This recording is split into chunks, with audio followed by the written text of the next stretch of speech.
खुदा और मौत को कभी ना भूलो, अपनी नेकी और दूसरों की बदी को भूल जाओ।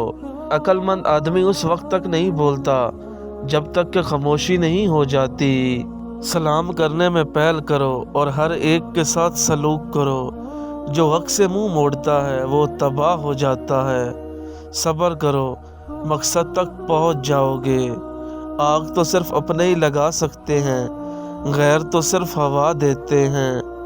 खुदा के फैसले हमारी ख्वाहिशों से बेहतर हैं। अच्छा ज़रूर बने, लेकिन साबित करने की ज़रूरत रही। लफ्ज़ी जंग रिश्तों में एतराफ़ और इज़्ज़त ख़त्म कर देती है। वो लोग अक्सर बदल जाते हैं जिन्हें ज़रूरत से ज़्यादा वक्त और इज़्ज़त दे दी जाए। जो इंसान आपको कत्ल करने की ख्वाहिश रखता है, उसमें ये एक निशानी ज़रूर होती है, वो हमेशा आपका दुश्मन होता है।